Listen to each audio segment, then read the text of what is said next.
Hello, everyone. I am Gertrude Sachekar. As a professional, I have the best of two worlds. On one hand, more than 20 years of experience in the financial industry, and on the other, the skills and superpowers of an associate certified coach. I specialize in leadership, emotional intelligence, and positive intelligence. Today, we are going to talk about having challenging performance conversations. I'll start with an introduction. I'll share with you the approach I take to performance conversations, and then the key takeaways. Leading a team at an organization is a great privilege and honor, and it comes with certain responsibilities, like having a performance conversation with people who are not meeting expectations. Many of us strive for self-improvement, have high internal motivation and locus of control, and by now we have developed a skin thick enough to receive candid feedback. Unfortunately, not all members of our team may be as receptive or ready to candid communication as we are. I will share with you my approach so you can incorporate it into your toolbox as is or adapt it to your style and personality. The first one is to be specific. This is so basic that I hesitated if I should include it here or not.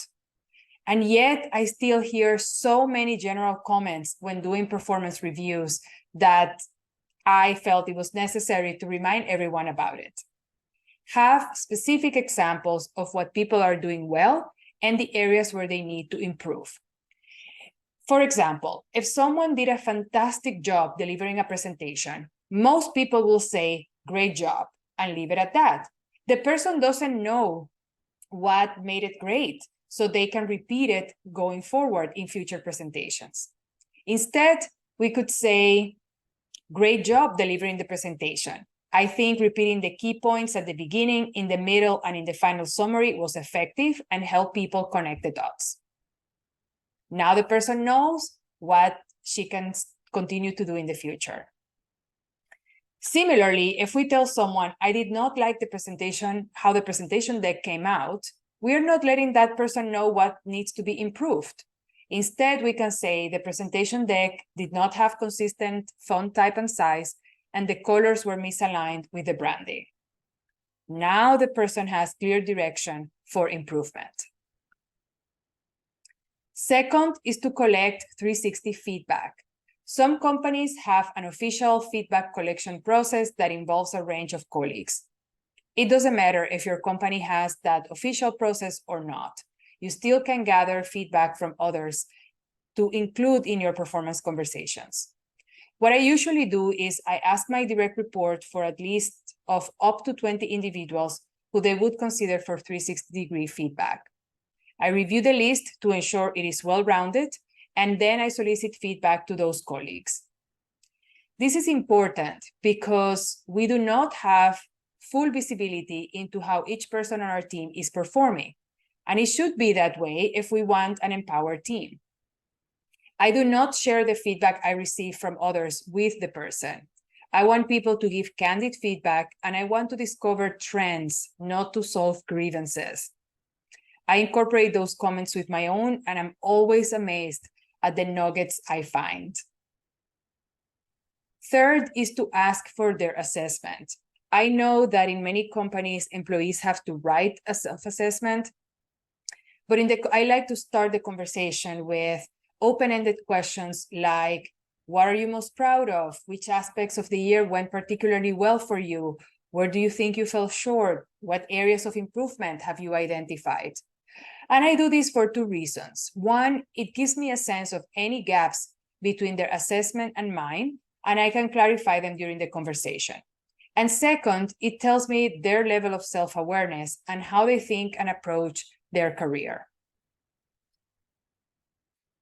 Start with the areas of improvement. I know this is unconventional. We are very familiar with the sandwich method for delivering feedback, where the two bread slices are the positive feedback, and the middle one is what the person needs to improve on. I do not favor this approach because I think it dilutes the discussion about areas of improvement and development.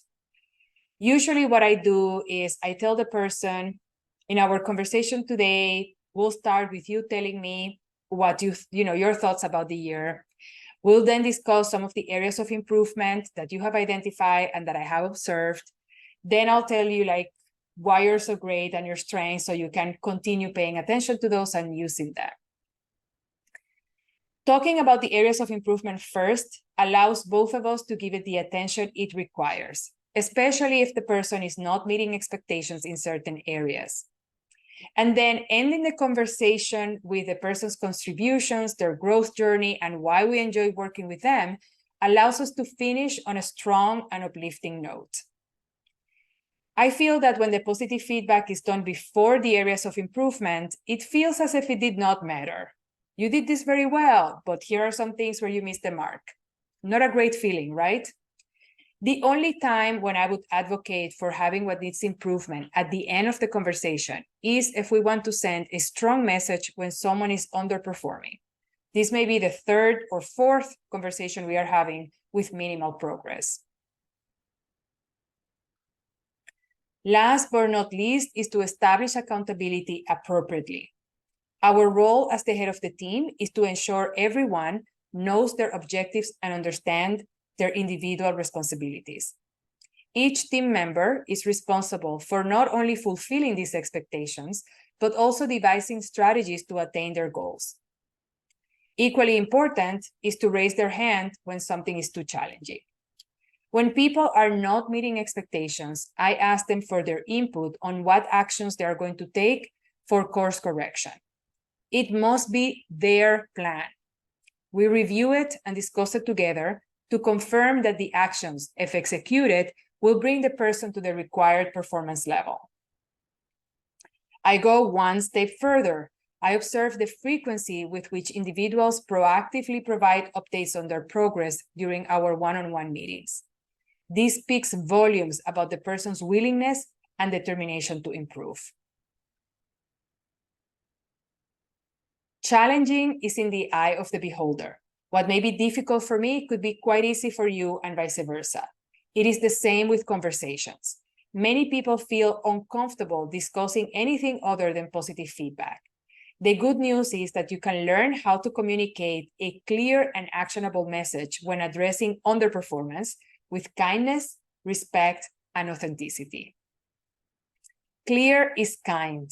Few feelings are as unsettling as realizing that our boss's expectations are different from ours. I advocate for making people's lives easier by letting them know what is working, what could be better, and what requires substantial improvement, including potential consequences in the absence of changes.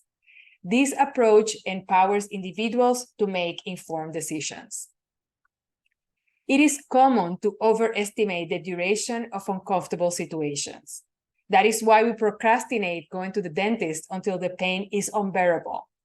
The truth is, discomfort rarely lasts as long as we imagine, and the benefits afterwards are immense. The same principle applies to challenging performance conversations.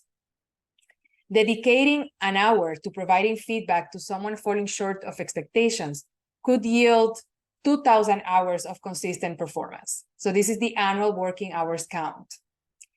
Even if the process extends to a formal performance improvement plan, which may take 2 to 4 hours per month, the returns outweigh the investment.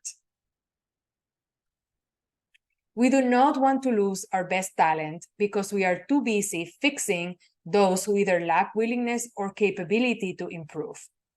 Many times, there is misalignment between a role's requirements and an individual's strengths. And hey, we all have difficult years.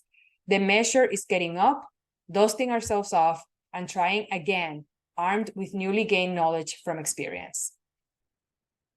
Conducting effective performance conversations is both art and science.